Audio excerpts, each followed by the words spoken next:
buscar en nuestra Biblia Romanos capítulo 1, versículo 16 en adelante. 18, perdón. Romanos 1, 18 en adelante. Seguimos con el estudio bíblico sobre la verdad, sobre los diezmos y ofrendas. Decíamos que lo importante acá, hermanos, es que entendamos por qué hacemos las cosas y no solo hacerlo para hacerlo. Bienvenidos. O sea, hermanos, que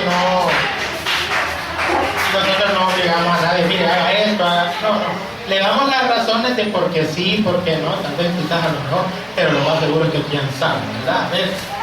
Entonces, hermano, lo importante es que usted esté convencido de su propia mente que lo que está haciendo lo está haciendo bien y por las razones correctas.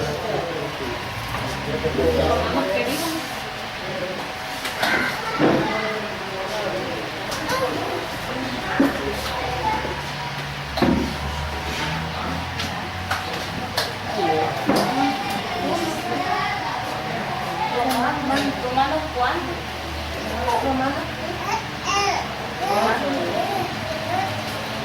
Romanos capítulo 1, versículo 18. Romanos 1, 18.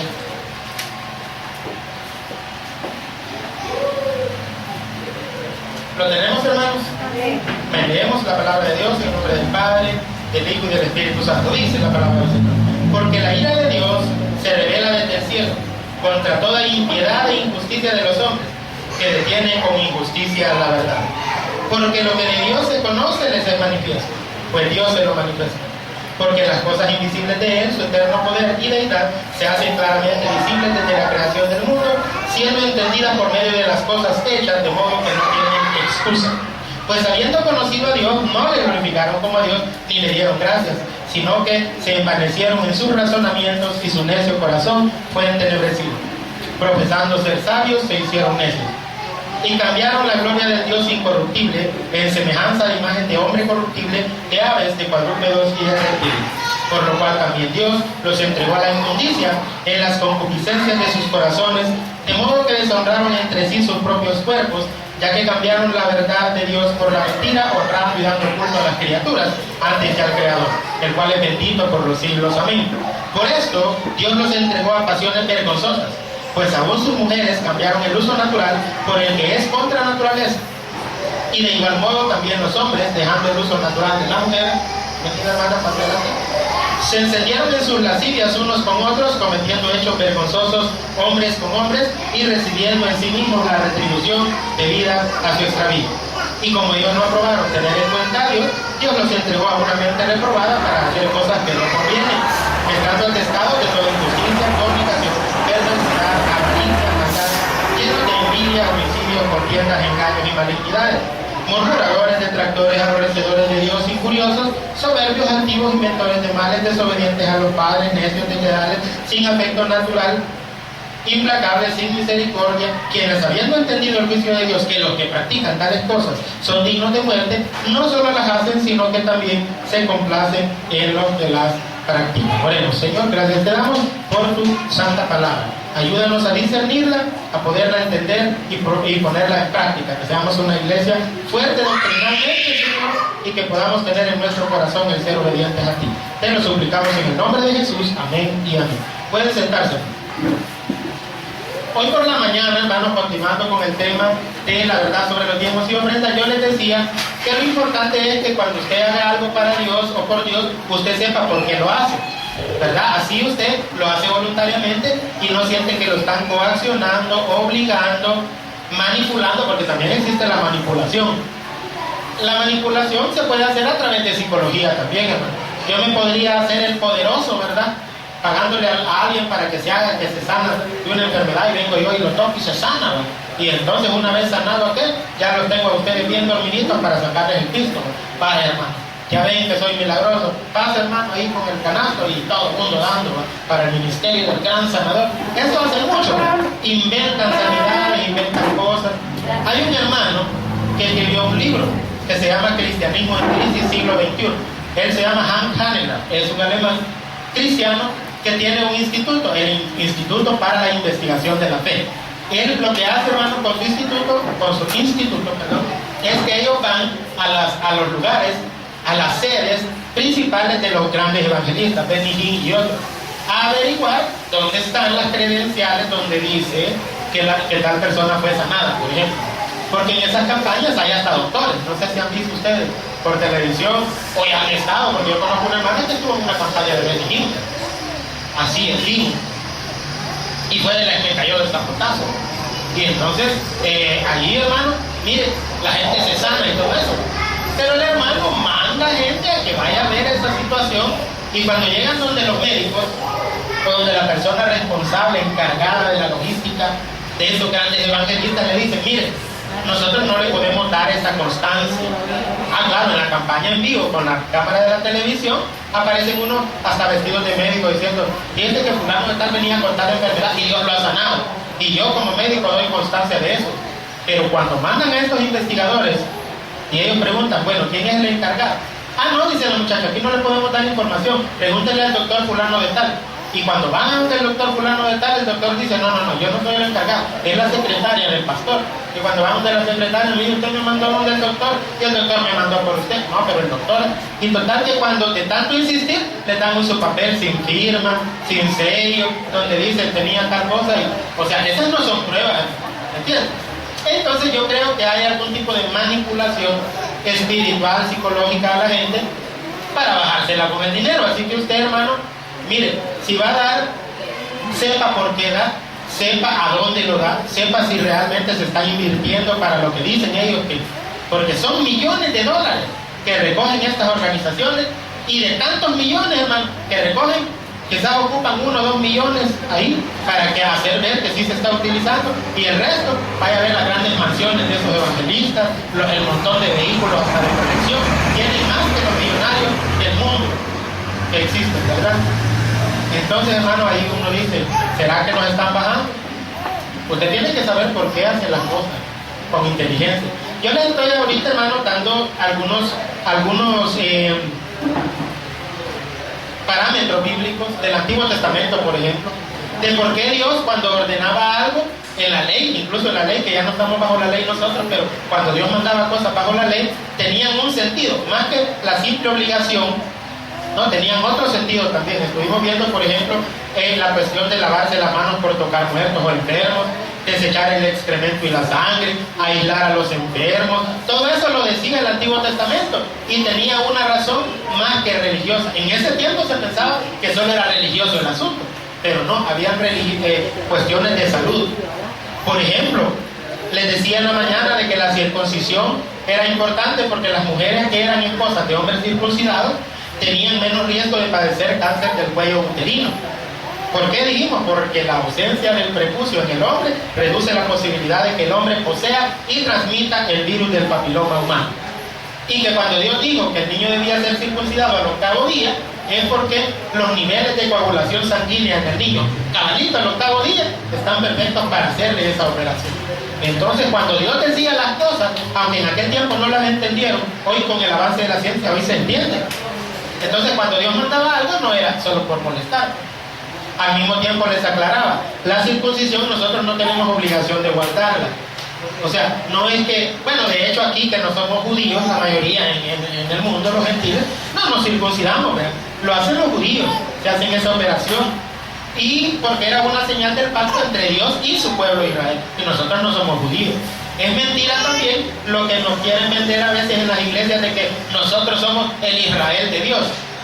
Porque hay un versículo en Gálatas que dice así, ¿verdad? El Israel de Dios. Y ya la gente lo agarra como para que vean nosotros los gentiles. Ahí no estaba hablando de los gentiles, estaba hablando de cristianos convertidos desde el judaísmo. Ellos son tomados por Dios como el verdadero Israel. Porque Israel, hermanos, es el que lucha con Dios. O Dios lucha al lado de él. Y Dios no va a luchar al lado de un judío inconverso que está negando a Cristo, ¿no? Tal vez en alguna guerra militar Dios nos defiende como nación, pero de que espiritualmente un judío si muere sin tener a Cristo va al infierno. No solo porque, yo soy judío, siendo de Israel, me voy a ir al cielo. Ni creen en eso para comenzar, ¿verdad? ¿Me entiendes? El pueblo cristiano es el que cree en el cielo. Ellos están esperando que venga el Mesías. a gobernar la tierra y ellos van a ser ministro de Hacienda, ministro de Justicia y están esperando cargos políticos militares. Andan en una teología algo perdidita, ¿verdad? Nosotros tenemos que hacer las divisiones necesarias. ¿Cuáles son las promesas para los judíos? ¿Cuáles son las promesas para los gentiles? ¿Y cuáles son las promesas para la iglesia? Entonces, dentro de estas cosas que yo les estaba indicando, que por qué Dios decía que no había que hacerlas en el Antiguo Testamento, al mencionarle la circuncisión estuvimos viendo Hechos capítulo 15, donde claramente deja establecido de que no es necesario circuncidarse para ser salvo. También el libro de Gálatas lo dice. Entonces, ¿por qué sería bueno hacerlo? Aunque no sea obligación, por cuestiones de salud, como les digo. Pero no es algo de que si usted no lo hace no va a entrar al cielo. También vimos acerca de comer carne de cerdo, de que a través de la carne de cerdo, como los cerdos comen algunas heces de las aves, y eso, hermano, al final cuando uno come carne de cerdo puede ir contaminada con esas cosas y puede provocar el virus de la influenza, y que los países que más trabajan con cerdos y aves son donde las nuevas cepas de la influenza o la gripe se han dado alrededor del mundo. Esas son explicaciones científicas del por qué la Biblia prohibía algunas cosas en el Antiguo Testamento, que antes no se sabían y que hoy ya se saben por el avance de la ciencia. ¿Pero qué quiere decir? Que la ciencia respalda, hermano, al ver esos descubrimientos, que tenemos detrás de nosotros un gran protector que se llama Jehová de los ejércitos. Un gran Dios que nos dice las cosas y nos da órdenes sabias, justas, inteligentes, que si usted la guarda, que usted no entienda por qué, pero si usted la guarda, de seguro le va a ir bien. Pues entre todas estas cosas que les hemos mencionado, quiero mencionarle algunas otras. El adulterio y la fornicación se mencionaban en el Antiguo Testamento. Esto se vuelve a mencionar en el Nuevo como pecado. Pero si uno comete un pecado, ¿será que por cometer el pecado ya no va a entrar al cielo? O aunque nosotros somos pecadores, siempre vamos a entrar al cielo. Amén, hermano. Porque tanto el inconverso como nosotros siempre pecamos, pues. ¿O hay algún cristiano que haya dejado de pecar después de aceptar a Jesús? Mire, el apóstol Juan, ¿ustedes creen que él sabía que se iba a ir al cielo? Claro que sí, si él mismo dice que él era hijo de Dios. Amados, dice, ahora somos hijos de Dios, mas aún no se ha manifestado lo que hemos de ser, pero sabemos, dice, imagínense, sabemos, estamos seguros que cuando Él se manifieste, seremos semejantes a Él, porque le veremos tal como Él es. Eso es lo mismo que dijo Pablo en Filipenses 3, de 20 al 21, que dice, mas nuestra ciudadanía está en los cielos, de donde también esperamos al Salvador, al Señor Jesucristo, el cual transformará el cuerpo de la humillación nuestra, para que sea semejante al cuerpo de la gloria suya, por el poder con el cual pueden también sujetar a sí mismos todas las cosas. Lo mismo está diciendo Juan, que él creía que al ver a Jesús, cuando él viniera, él iba a ser transformado con un cuerpo similar al que Jesús tenía cuando Jesús resucitó, un cuerpo glorificado. Entonces Juan sabía que era salvo, pero él mismo se incluye en 1 de Juan 1:7, cuando dice, y la sangre de Jesucristo, su Hijo, nos limpia de todo pecado. Nos limpia, ahí va incluido él. Y luego en el siguiente versículo dice, si decimos que no tenemos pecado, número 1, nos engañamos a nosotros mismos. Y número 2, la verdad no está en nosotros. Y el mismo Juan, en Juan 14:6, recogiendo las palabras que Jesús había dicho, dice que quién era la verdad. Juan 14:6, Jesucristo dijo, yo soy el camino y la verdad y la vida, y nadie viene al Padre si no es por mí. Juan sabía que la verdad es Cristo. Y él está diciendo, todo aquel cristiano que diga que ya no peca, número 1, es un mentiroso. Y número 2, la verdad no está en él. Y ahí se incluye él, porque dice, si decimos que no tenemos pecado. Quiere decir que el apóstol Juan, a pesar que era apóstol, escribió 5 libros de la Biblia, él creía que todavía pecaba. Y vamos a venir nosotros de hipócritas y decir, no, yo ya no peco. Yo por eso señalo a los demás pecadores, adúlteros, fornicarios, sinvergüenzas. La gente farisea le cae mal a Dios, que andan señalando a los demás, que andan criticando a los demás por cómo son, por cómo se visten, por sus actitudes, y ellos se la llevan y se la pican de grandes santos. Esa gente siempre le ha caído mal a Dios los fariseos. ¿Por qué? Porque al decir que otro es malo, está diciendo que uno es perfecto. Es por hipocresía. Ahí Juan lo está diciendo. Si alguno dice que no ha pecado, le hace a Dios mentiroso y la verdad no está en él. Ahí está siempre Primera de Juan capítulo 1, el último versículo de Primera de Juan capítulo 1. Quiere decir que si yo digo o si yo critico a otro y por lo tanto estoy diciendo que Dios ya no peca, estoy diciendo que Dios es un mentiroso. ¿Por qué? Porque Dios dijo, por cuanto todos pecaron, y en ese todo, ¿cree usted que va a incluir usted también, hermano? Yo también. Ahí vamos todos, por cuanto todos pecaron. Y voy a venir yo y le voy a decir, Señor, gracias te doy porque yo ya no peco. Entonces va a suceder lo de aquella parábola, que estaba un fariseo, esos que se jactaban tanto, y estaba un publicano como Mateo, como Zaqueo también. Eran recaudadores de impuestos, eran vistos por la sociedad judía igual que las prostitutas y los ladrones. En esa misma categoría caían para la mentalidad judía los recaudadores de impuestos. Y entonces estaba aquel pecador ahí de rodillas y estaba el fariseo puesto en pie. Y dice la Biblia que oraba consigo mismo. O sea, ni siquiera le estaba orando a Dios. Él estaba como queriendo que el otro oyera. Y decía, Señor, te doy gracias que yo no soy como algunos. Que no quiero decir el nombre, pero que los estoy viendo. Y el otro así, y así estaba el fariseo, hermano. Gracias te doy, Señor, porque yo doy diezmo de todo lo que da.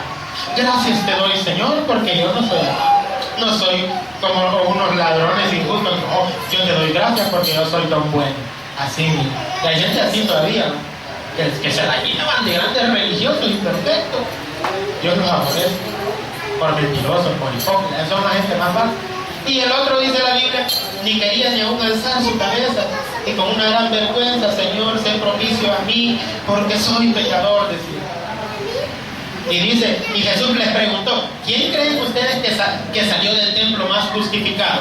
¿El que estaba de pie jactándose o aquel que estaba con la cabeza agachada? No, si la gente en ese tiempo quizás decían, la mayoría quizás había pensado, no, aquel que estaba de pie, porque él dijo que diezmaba, porque él dijo que era don bueno, él tiene que... No. Es que lo que para los hombres es sublime, para Dios está aborrecido. Eso lo dice ahí, hermano. Hay que leer la Biblia un poco más. No, a Dios le agrada la actitud del otro, aquella actitud humilde, ¿verdad?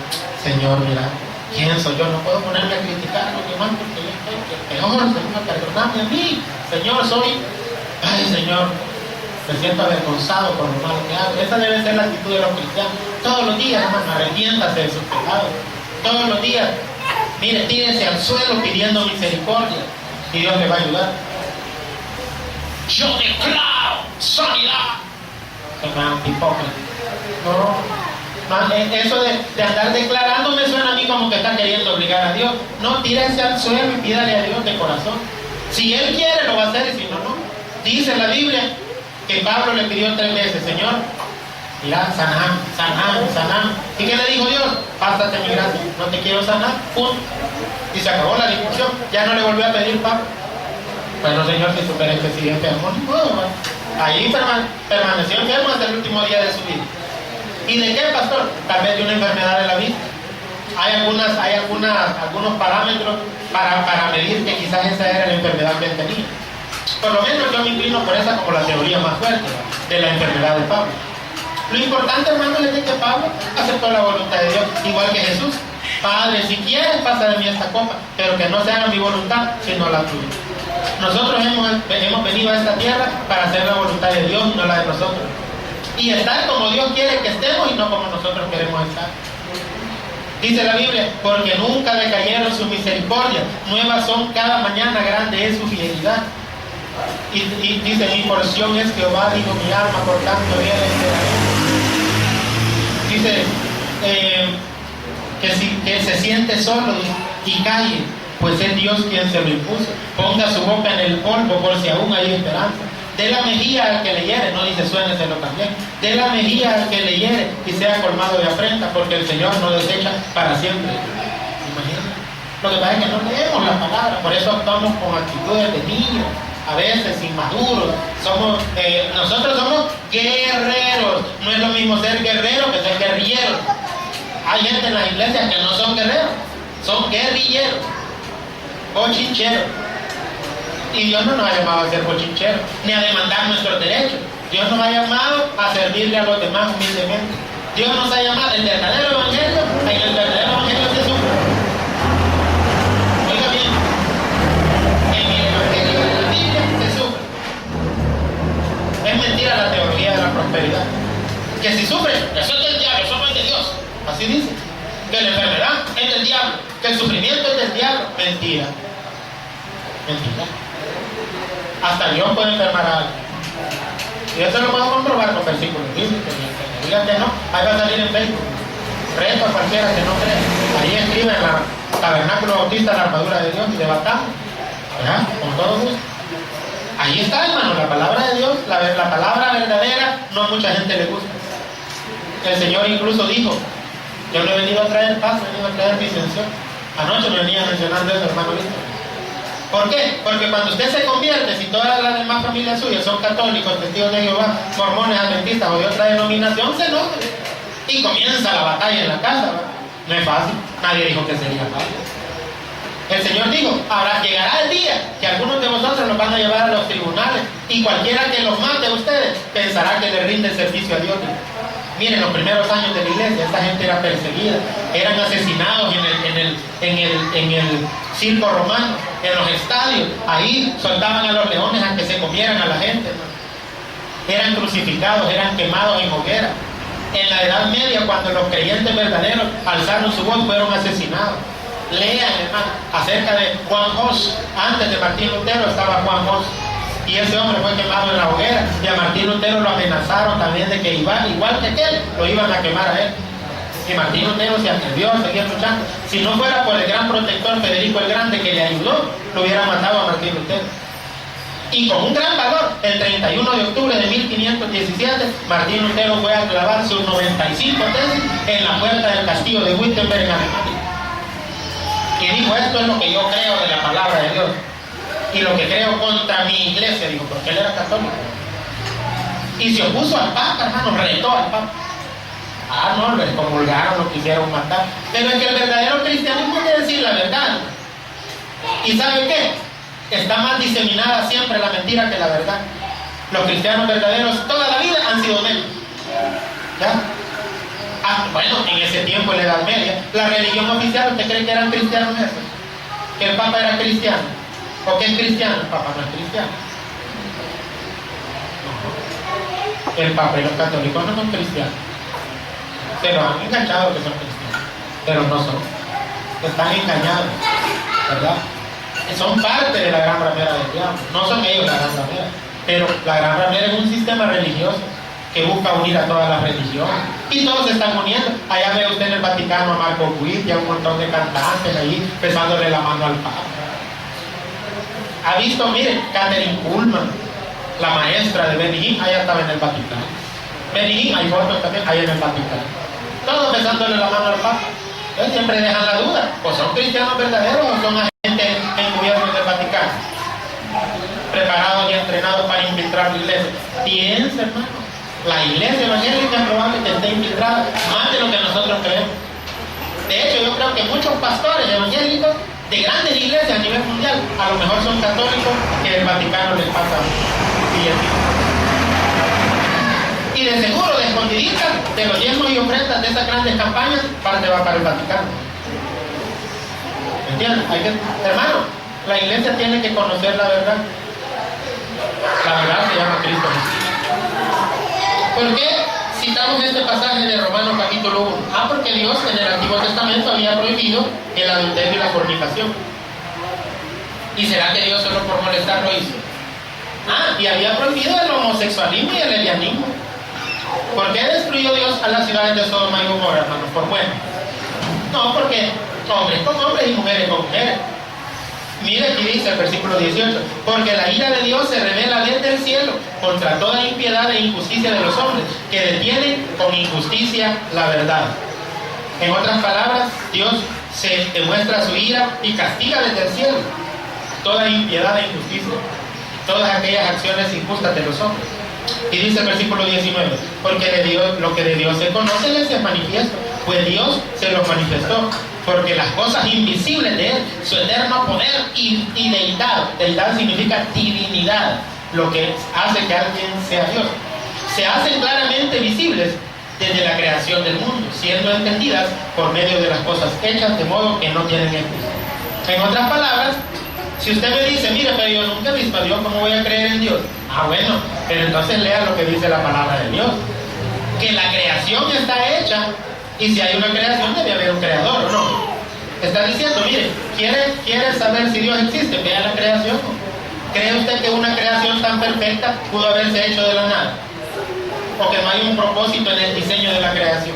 Eso se llama en teología el argumento teleológico. Que si hay un diseño, tiene que haber un diseñador.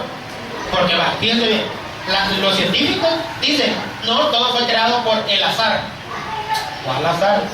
Yo le digo a usted, va, agarre un lienzo de los que ocupan los pintores, póngalo en el piso, y agarre varios botes de pintura de diferente color, los que se utilizaron para hacer la imagen de la Gioconda o la Mona Lisa de Leonardo da Vinci. Agarre esos mismos colores y vaya tirándolos en un lienzo, tratando de que caigan en una postura de esos colores que logren formar la imagen de la Mona Lisa. Fíjense lo que les estoy diciendo.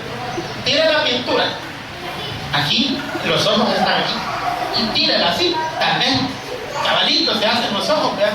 Y tire, y mire, y va a ver después de tirar todos los colores si le salió la Mona Lisa.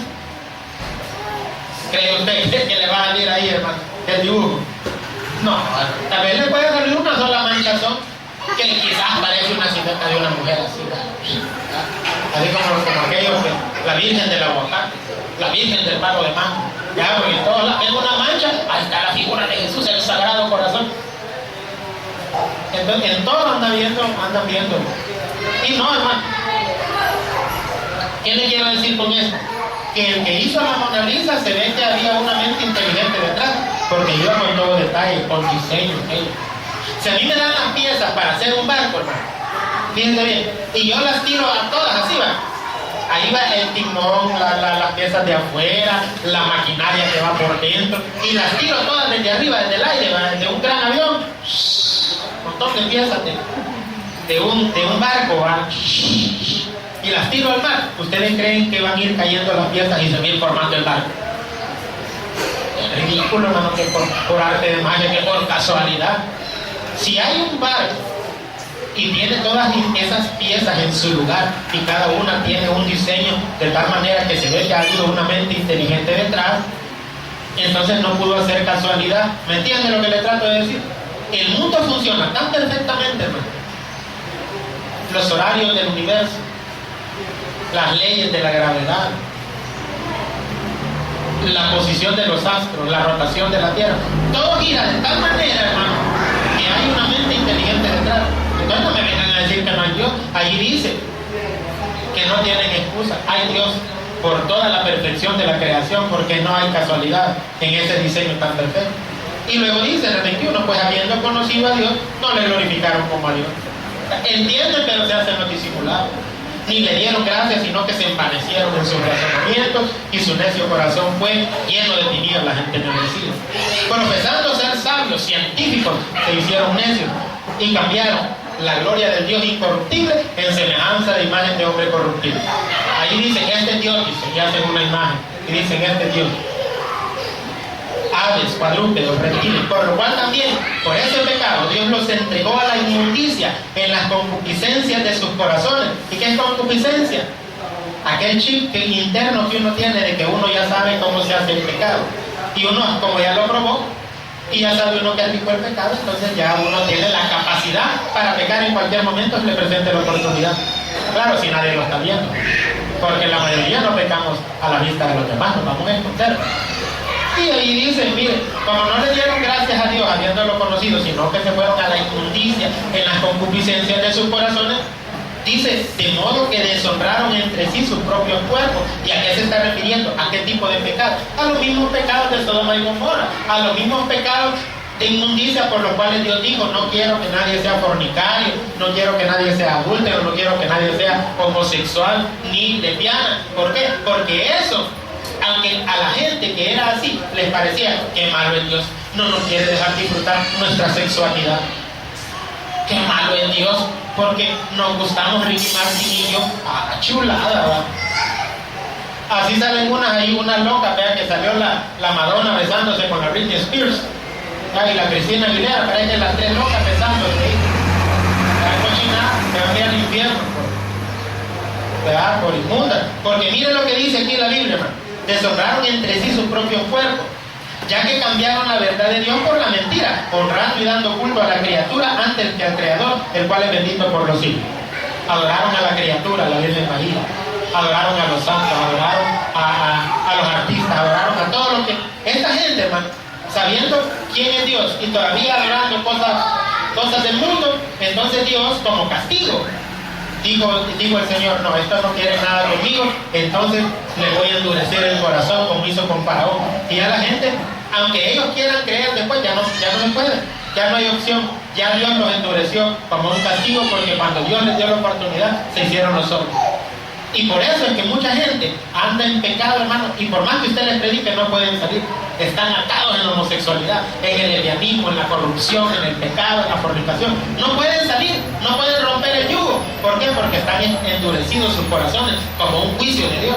Miren lo que dice el versículo 26. Por esto Dios los entregó a pasiones vergonzosas, pues aún sus mujeres cambiaron el uso natural por el que es contra la naturaleza. ¿A qué se refiere? Al lesbianismo. El uso natural es que la mujer tiene que tener relaciones con el hombre, no la mujer con otra mujer. Y hoy, como está tan fácil, y como en todas las series de televisión está como un montón de bichas pensando, ¿verdad? Y la pornografía está por todos lados, y eso se mira como lo más normal. Hasta se excitan los hombres viendo a las mujeres pensando, teniendo relaciones. Y aquí dice: Dios los entregó a las pasiones vergonzosas, pues aún sus mujeres cambiaron el uso natural, porque el que es contra naturaleza, es contrario a la naturaleza que una mujer se meta con otra. Y vea el versículo 27, y de igual modo también los hombres, dejando el uso natural de la mujer, se encendieron en su lascivia unos con otros, cometiendo hechos vergonzosos hombres con hombres. Ricky Martin es casado. Cristian Chávez, del grupo RBD, y soy rebelde, ella loca que salía ahí en un programa, en una novela de televisión. Ese bicho que se casó con un canadiense, también Dios aborrece ese pecado. Ricky Martin es casado, y también este otro de allá de Inglaterra, ¿cómo se llama? Uno que está cristiano, Elton John es casado, y años tiene casado. Lo acaban de estar entrevistando en un programa de televisión, y dice: ay, sí, en unos lugares nos han recibido así los religiosos y la gente, y no nos quieren porque como pareja somos felices con David. David y Elton, ¿verdad? Miren, y dice aquí que ese pecado les ha traído consecuencias físicas. O sea, Dios no es que, no, hombre, no se metan hombres con hombres solo por molestarlos, sino que Dios sabe que eso produce enfermedades. Fíjense bien, hermano, porque el hombre tiene un órgano reproductor y la mujer tiene uno de ellas adaptable al del hombre. Y cuando es hombre con hombre, no es el hombre con una mujer, como Dios lo dice. ¿Ya? O sea, ahí se hace un uso antinatural del hombre con el hombre. ¿Ya? Entonces, en esta relación hay enfermedades. No voy a entrar en detalle, pero usted sabe a qué me refiero. Mire lo que dice al final del versículo 27. Después de hombres con hombres, ¿qué dice? Leamos todos juntos. Romanos 1:27. Y recibiendo en sí mismos la retribución debida a su extravío. ¿Sabe qué quiere decir? Enfermedades como la sífilis, chancro, gonorrea, sida y otras más, que dan por estar teniendo relaciones homosexuales o lésbicas. Entonces, hermano, ¿lo hace Dios por molestarnos? Lo hace porque, ya como vimos en la mañana, ¿verdad?, que la circuncisión, que comer carne de cerdo, igual Dios nos quiere evitar enfermedades. Eso es todo. Ahora, vean lo que dice Éxodo 20:14. Éxodo 20:14.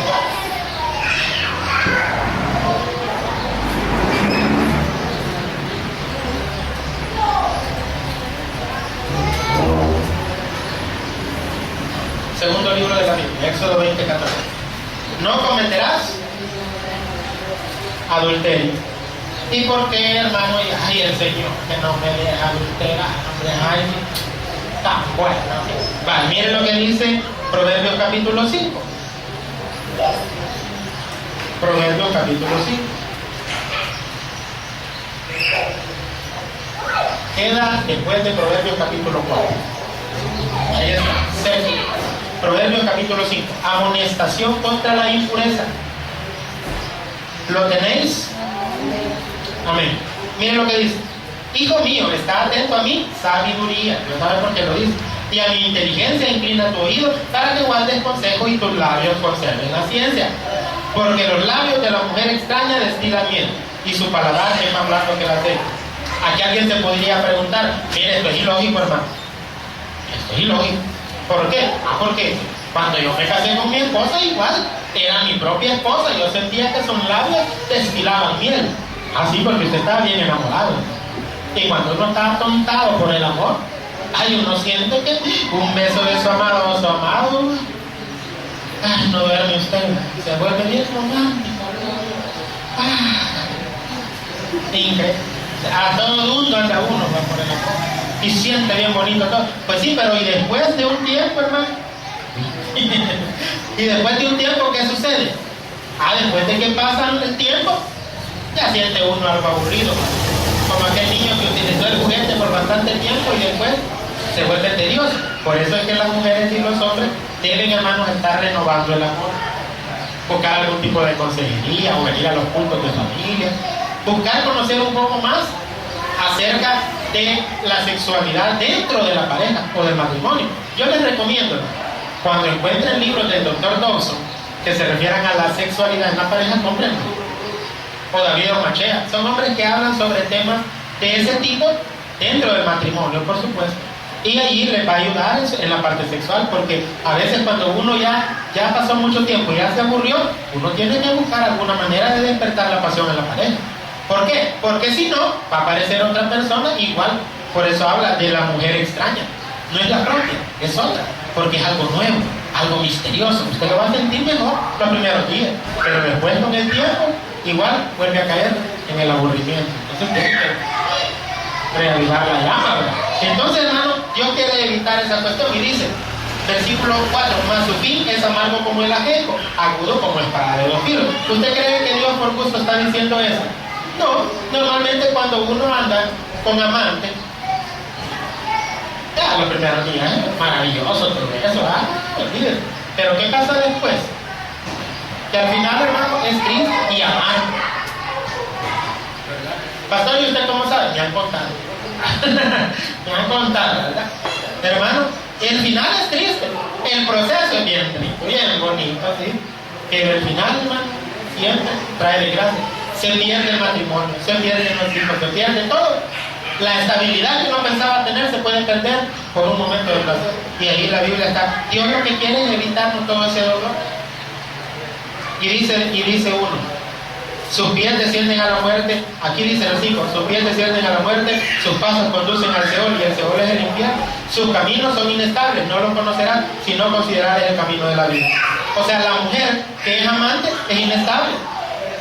¿Ya? Si está con un hombre casado, entonces no tiene moral. Así como se metió con uno, puede meter con otro. ¿Sí o no? Dice, sus caminos son inestables. Los primeros días lo van a escuchar a uno y uno bien, esta, quizás me equivoqué. Esta es la propia, dice, la amante. Esa mujer, para comenzar, si se queda con ella, le va a decir, no, yo no soy tu mujer que te lavaba la ropa y te plancha. No, anda, ve que te lo hace, yo no. No, las amantes lo que quieren es caro. Las amantes lo que quieren es que las anden ahí paseando y en buenos lugares. Son mujeres iguales, así que hay que tener cuidado. Dice el 7, ahora pues, hijos, oídme, y no os apartéis de las razones de mi boca. Aleja de ella tu camino, no te acerques a la puerta de su casa, para que no des a los extraños tu honor y tus años al cruel. ¿Por qué? ¿Por qué dice eso, hermano? Que pareciera que no tiene nada que ver, pero sí. Porque el que tiene amante, fíjense, anda tan entuturutado que a saber cómo, como que fuera por arte de magia, pierde la familia, se pone a tomar y después lo echan del trabajo. Y entonces uno termina dándole sus años a los extraños. ¿ya? Es decir, termina de esclavo quizás jalando bultos en algún lugar cuando tenía su oficina quizás con aire acondicionado. Se acabó el dinero, se acabó todo por una pasión. Y Dios dice ahí claramente, y dice el versículo 11, y gimas al final cuando se consuma tu carne y tu cuerpo y diga, como aborrecí el consejo que daba el pastor Calzadilla ya con la palabra de Dios. Y mi corazón menospreció la reprensión. Yo ni iba al culto, ni oía palabras. No oí la voz de los que me instruían y a los que me enseñaban. No incliné mi oído. Casi en todo mal he estado, en medio de la sociedad y de la congregación. Y aquí viene el consejo de Dios. Bebe el agua de tu misma cisterna. No andes con la mujer de otro ni con el marido de otro. Probá la fuente que Dios te ha dado a vos, tu mujer, tu marido. Esa es la que Dios te dio. Con ella goza la vida. Dice aquí, mire, los raudales de tu propio pozo. Se derramarán tus fuentes por las calles y tus corrientes de agua por las plazas. Está hablando del agua que uno mismo tiene. Sean para ti solo y no para los extraños contigo. Pastor, explíqueme bien eso, pues yo lo voy a explicar. Cuando uno anda de loco con otra persona, entonces la mujer o el marido de la persona que está siendo engañada va a querer hacer lo mismo. Entonces cuando uno anda así, la otra persona se desquita y entonces ya el agua que solo era de uno, la probó otro. ¿Se entiende lo que estoy diciendo? Uno anda de pícaro, después le resulta igual. Uno pone cuernos y se los ponen después. Y ahí a uno le duele más. Y quizás uno de hombre es peor, ¿no? Porque somos más machistas. La mujer como que se casa y ahí son todos. Ya no catalogan. ¿Ya? Pero uno no esperaría que la mujer se vaya. Y entonces dice, sean para ti solo y no para los extraños contigo. Sea bendito tu manantial y alégrate con la mujer de tu juventud, como sierva amada y graciosa Gacela. Ay, pastor, pero mira, mi mujer ya no está como sierva amada y graciosa Gacela. Páguele el salón, hombre. Mándela ya donde la hermana. Que le hagan su tratamiento. Si la quiere ver bonita, pues sí. En vez de que se esté quejando de que es que mi esposa no se arregla, páguele pues lo que pasa, que no tiene tiempo la pobre señora para ir a arreglarse. Entonces dice, sus caricias te satisfagan en todo tiempo y en su amor recrearte siempre. ¿Por qué, hijo mío, andarás ciego con la mujer ajena y abrazarás el seno de la extraña? Porque los caminos del hombre están delante de los ojos de Jehová y él considera todas sus veredas. Prenderán al impío sus propias iniquidades y retenido será por las cuentas de su pecado. Él morirá por falta de corrección y errará por lo inmenso de su locura. Hermano, ¿qué nos está diciendo la palabra de Dios ahí? Que Dios no es por molestarnos, que nos está diciendo que no hay que ser adúltero, que no hay que ser fornicario, que no hay que tener relaciones contra la naturaleza. Es porque traen enfermedades. ¿Y sabe qué? Le cuento algo. Cuando uno es infiel, promueve más la infidelidad, porque todo el mundo dice, si aquel es infiel, yo también. Y otra persona ve, si aquel y aquel son infieles, yo también. Y entonces esa vida de que todos nos prestamos, que veniste hoy vos, y entonces ahí me meto con vos. Se dice que cuando usted se mete en una relación sexual con alguien, no se está metiendo solo con ellos, se está metiendo con todas las parejas de esa persona. Por eso la Biblia decía así, un hijo no se meta con la mujer de su padre, decía. Porque meterse con la mujer de su padre es como meterse con su papá, porque son una sola carne, ¿no? ¿Usted cree que es algo místico, que son una sola carne, no? Le voy a decir por qué. Porque eso tiene una gran lógica. Imagínense si una persona con la que yo me meto se ha metido con 20 personas más, son 20 posibilidades de que esa persona tenga VIH. Porque una de esas 20 con las que se metió podía tener SIDA, ¿sí o no? Y si yo me meto con esa persona, es como que me meta con las otras 20 y yo tengo 20 posibilidades, 21 con esa persona de tener SIDA.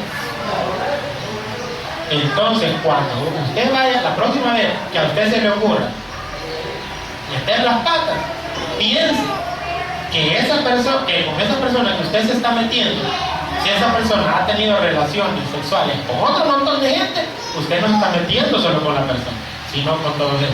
Y así, hermano, si usted oye el consejo, va a llegar a viejo. Pero si usted omite obedecer la palabra de Dios, va a suceder lo que dice ahí. Como no hice caso a lo que me instruían, me fue mal. ¿Qué vamos a ver el otro domingo? Ahí vamos a terminar, hermano, viendo dos cosas más que quiero mencionar, que las decía el Antiguo Testamento y que es bueno que las guardemos. Una de ellos es que nos guardemos de adicciones y de alcohol. El alcohol. Y otra cosa es la oración y la meditación. ¿Será que Dios nos manda a orar y meditar solo por molestar? ¿O solo porque Él se siente solo y como se siente tan solito Dios, necesita que le hablemos porque pobrecito Dios? No, hermano. No es por eso. Tenemos que orar con Dios porque a nosotros nos beneficia. Pero tiene otros beneficios más que solo pedir. Tiene beneficios psicológicos y beneficios para el corazón. Hasta médicos. Beneficios médicos y de salud por orar y meditar. Pero eso lo vamos a ver la próxima semana. Démosle un aplauso al Señor, hermano, y vamos a orar. Padre lindo, gracias te damos, Señor, por ser tan grande y misericordioso. Señor, ayúdanos a siempre estar dispuestos a servirte y a llenarnos de ti. Señor, que la iglesia crezca, trae personas que verdaderamente te amen, Señor, a la iglesia, personas que verdaderamente te sirvan, sin andar viendo al hombre, Señor. Personas, Señor, que vengan, que sean pecadores, pero que vengan, Señor, buscándote a ti para cambiar. No fariseos, Señor. Señor, si alguien se va de la iglesia, papito lindo, por algún celo, envidia, maldad, juzga tú, Señor, cada quien va a dar su cuenta. Papito lindo, pero nosotros llénanos de gozo y de bendición, te lo pedimos en el nombre de Jesús.